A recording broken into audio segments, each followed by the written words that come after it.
Hi everyone, in this video we're going to break down Bubble's sub-app functionality.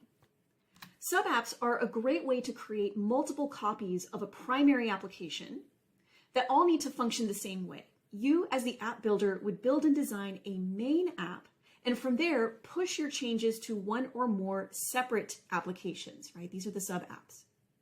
This is great for SaaS environments where every subscriber to the SaaS would get its own sub-app. That way you can customize the independent domains.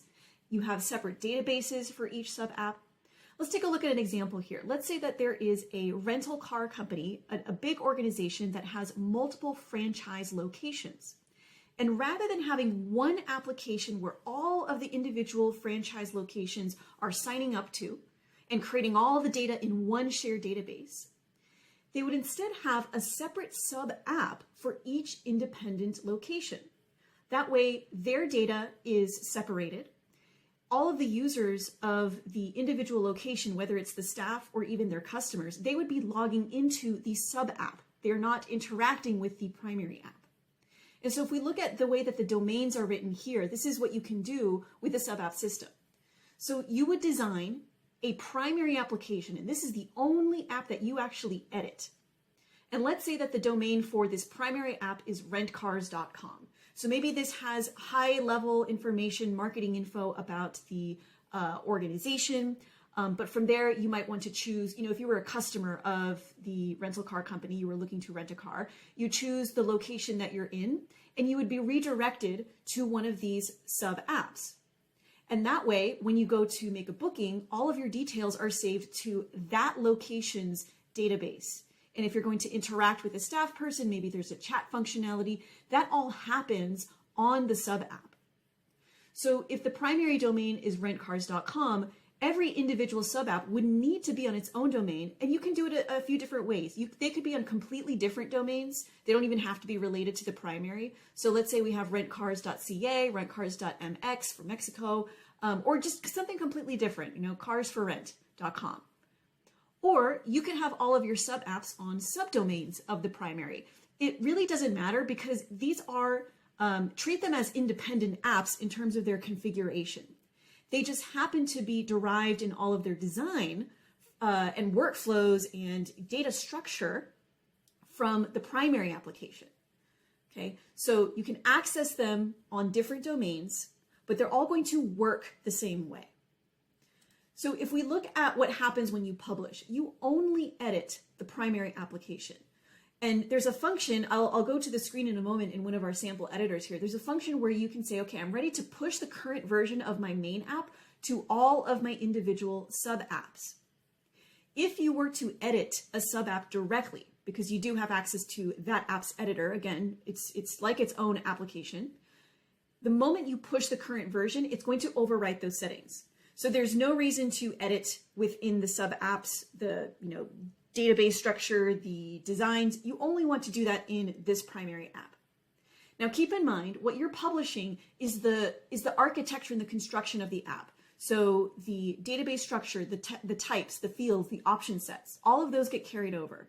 The front-end design, so your actual pages, how you lay them out, your styles, all of that stuff gets carried over, including all the workflows and the logic.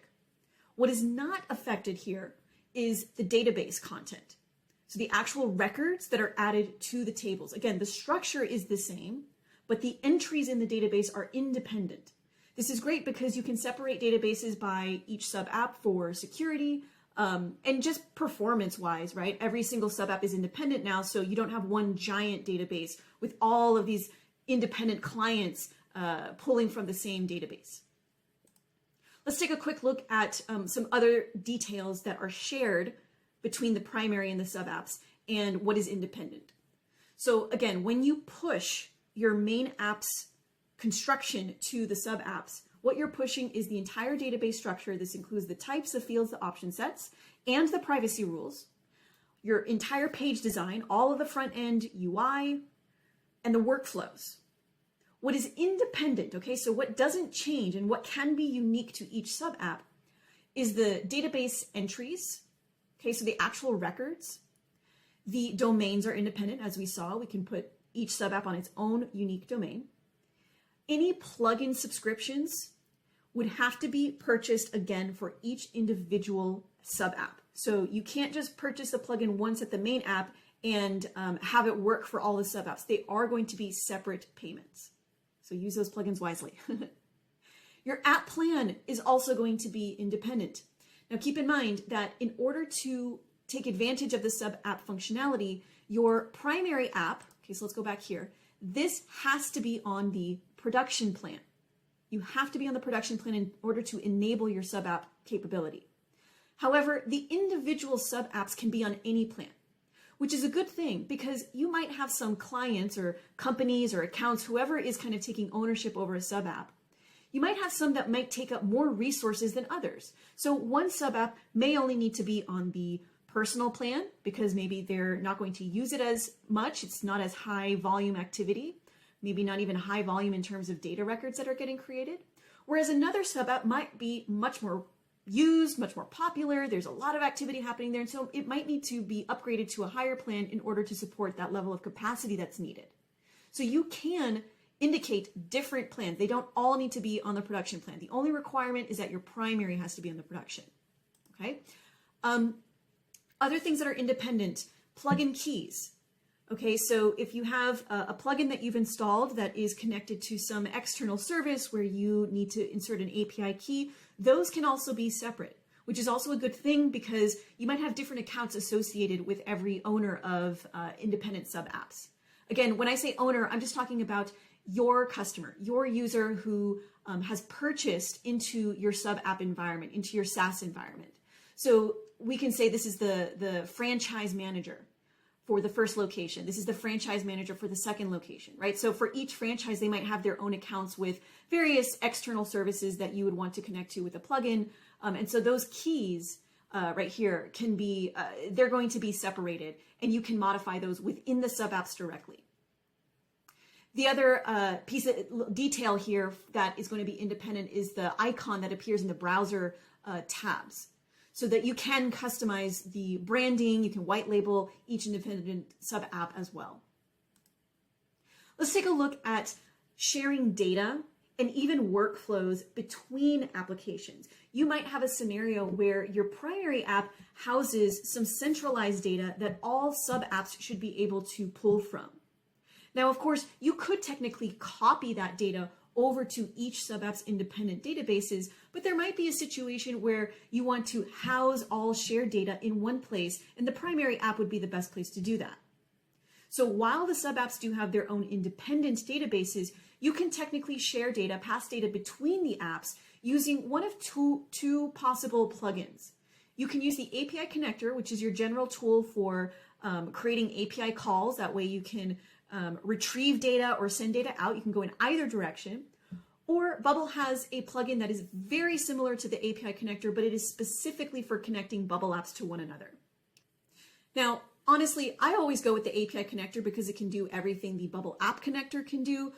So, might as well just use the one tool, especially if you are going to connect to other services. But just know that this is an option here for you, and it is specifically for connecting Bubble apps to one another. So you can see that you can go in any direction. If I have data within the main app that I want to send over to the sub apps, I can go through the connectors and send that there. Or if I want to retrieve data from my sub apps and display things in my main app, let's say that, you as the system admin of the entire enterprise have created an analytics dashboard for yourself in your primary app, right? Only you have access to this. And you want to be able to see some metrics across how all of your sub apps are being used, maybe the data that's being generated. So you can retrieve data from the independent databases through the API connector or again through the Bubble app connector and pull that out and display that via API into your main app. Whether you decide to copy that content to the database or just display it in real time in your front end designs, that's completely up to you. But you can go in either direction. Now, this also works not just for data, but also workflows. So if you have back-end workflows set up in your primary application, you can have these apps trigger the workflows between each other. By the way, you can also have sub apps communicate with each other as well via the API connector. I'm showing it in this direction where you go from main app back and forth between the sub apps because that's more common. But it is also possible to connect sub apps with each other via the API connector as well. You would just have to set up those workflows all within the main app and configure it in a way where it's dynamic enough so that you can insert the appropriate domains that you're going to, the appropriate endpoints, which is all going to be dependent on the domain of those individual sub apps. Now, here are some tips for getting started with sub apps. First of all, obviously you have to go onto Bubble's highest level plan outside of the dedicated plan to enable this functionality. So if you're just getting started, what we always recommend is start with one single app. Don't even bother about upgrading and enabling this piece of functionality, because at the end of the day, all it is it's just pushing the same content over to multiple applications. If you haven't even started building, there's no need to get ahead of yourself and have that system up and running, because you're not really going to be able to test much with that at the start. Just start with a single application and get all of the functionality that you need in there first. Assuming that you're working maybe with one customer of yours at a time, because you can assume that it's just going to be the exact same experience for all of your customers once they're on their own application. I always recommend creating a client data type, or you can call this an account data type or a company data type. Again, this is considered the owner of the individual sub app. So if it's the franchise manager or a company admin, right? Create a data type that saves top level details about that client. So their name, maybe any branding information, right? Here in our third point, you will likely need to white label some things, maybe like a logo or even colors.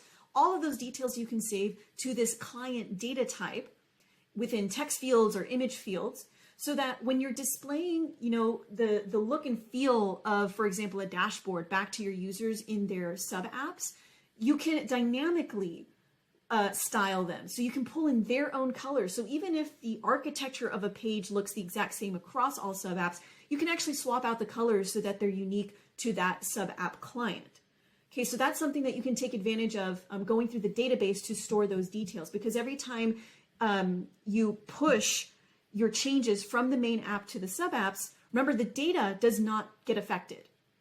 It's the actual design of your UIs that would get affected. So you don't want to hard code designs for each one of your clients into the main app. You just want to leverage dynamic expressions to pull those details from the database. Now, there might be cases where you want different clients on your different sub apps to have slightly different experiences. Maybe there are different tiers of what they can access. So you're going to have multiple pages where somebody on a lower tier shouldn't have access to a page, whereas someone on a higher tier can. So just use conditions. Use conditions and your database to keep track of who has access to what, and based on their domain or maybe their client name, you either redirect them away from pages they're not allowed to access, or you give them access to those areas, or maybe even give them access to certain functions, right? So you want to leverage what you can make dynamic. And that all starts with the database. So if you store the information you need about your clients and you create the right conditional expressions, then everything is dynamic. You don't want to hard code functionality for specific clients in your primary app, because it's just going to get overwritten. It's going to be very cumbersome to manage. It's not very scalable. Now, I just want to jump over here real quick into an editor so that you can see where you would be doing this publication to your sub apps. Under your settings tab, under the sub app tab here, you'll be able to create a new sub app. So you would type in the new app name. Again, it's just like you're creating a brand new independent app. And you do have the option to copy the database from your primary app over to the sub app. You don't have to do that, but you do have the option. And when you have your sub apps created, you're going to see the list of them over here, and you will have the ability to push the current version of the main app over to the sub apps. So hopefully that gives you a better understanding of how sub apps work in Bubble, how to best leverage them so that things are more scalable for you, and what first steps you'll want to take to get started.